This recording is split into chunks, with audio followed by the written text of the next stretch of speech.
یہ قولوا لا الہ الا اللہ میرے نبی نے مکے کی گلیوں میں سدا بلند کی تھی، جس کا ترجمہ یہ ہے کہ کہو لا الہ الا اللہ، بس اسی میں تمہاری فلاح ہے، اسی میں تمہاری وہ نبی کہہ رہا ہے کہ لا الہ الا اللہ کہو تمہیں نجات مل جائے گی۔ کوئی مسلمان ایسا ہے جو یہ یقین رکھے، جو یہ ایمان رکھے کہ نہیں لا الہ الا اللہ کہنے کے بعد بھی نجات نہیں ملے گی؟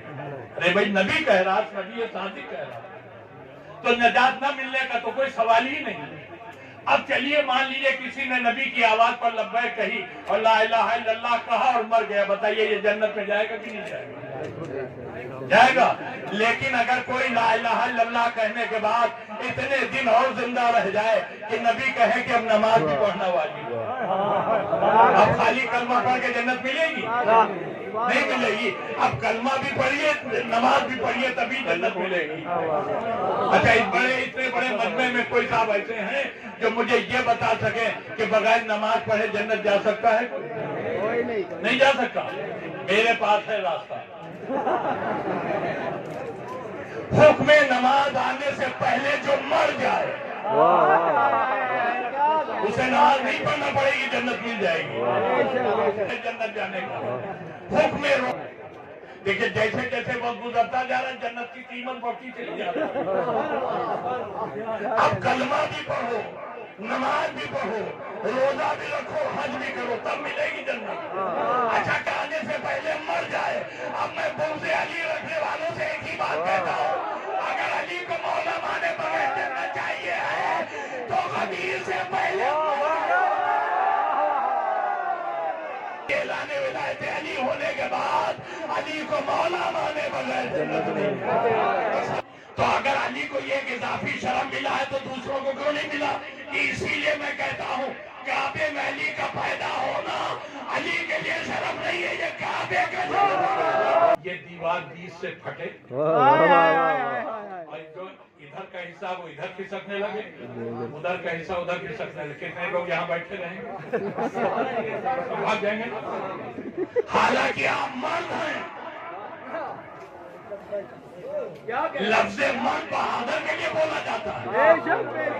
آپ سب مرد ہیں، اگر دیوار بیچوں بیچ سے پھٹ جائے اور صرف پھٹے ہی نہیں، ادھر کا حصہ دیوار کا ادھر کھسکنے لگے، ادھر کا حصہ ادھر کھسکنے لگے۔ فاطمہ بنت اسد اپنے بیت الشرف سے چلی، کعبے کے پاس آئی، کعبے کے پردے کو تھام کے آپ نے آواز دی، میرے مالک میں تجھ پر ایمان لائی، تیری بھیجی ہوئی کتاب پر ایمان لائی، تیرے بھیجے ہوئے نبی پر ایمان لائی۔ اے میرے مالک تجھے واسطہ ہے میرے اس مولود کا، میری مشکل آسان کر دے۔ وہی در فاطمہ کی دعا کا پورا ہونا تھا کہ پتہ دیوار میں شگاف ہوا، دعوت داہنی طرف کا حصہ داہنی طرف کھسکا، بائیں طرف کا حصہ بائیں طرف کھسا۔ ابھی آپ نے خود کہا یہاں اگر دیوار میں شگاف پڑ جائے، دیوار ادھر کھسکنے لگے ادھر کھسکنے لگے، کوئی رکے گا نہیں، سب یہاں سے نکل کے بھاگ لیں گے۔ مگر عجیب و غریب بات ہے، مرد دیوار ٹوٹا دیکھ کر بھاگ نکلے۔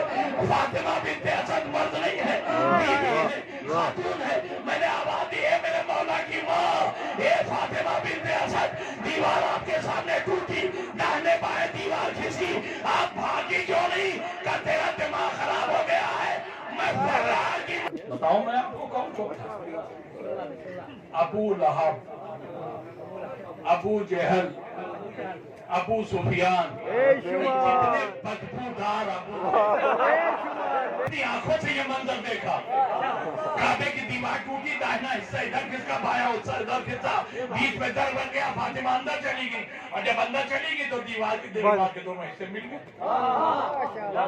اب ان سب کو یہ پریشانی ہو گئی کہ اللہ یہ کیا ہو گیا، اور اب فاطمہ بنت اسد گئی تو پھر دیوار جڑ گئی تو بس جڑی ہوئی ہے۔ انہوں نے کہا کعبے کی چابی لے کے رہو، ہم کھول کے اندر جا کے دیکھیں گے یہ ہوا کیا۔ میرے دوستو جس چابی سے روز کعبے کا دروازہ کھولتا تھا، جس چابی سے روز تالا کھولا جاتا تھا، وہی چابی لگا لگا کے لوگ پریشان ہو گئے۔ نہیں تالا کھلنا تھا، نہیں کھلنا تھا، نہیں کھلا۔ میں ایک جملہ کہوں، ارے جب اللہ تالا نہیں چاہتا، ہائے ہائے، ادھر ماں بچے کو لے کے باہر آئی، مشام امامت کو بوئے نبوت ملی، قرآن امامت رہنے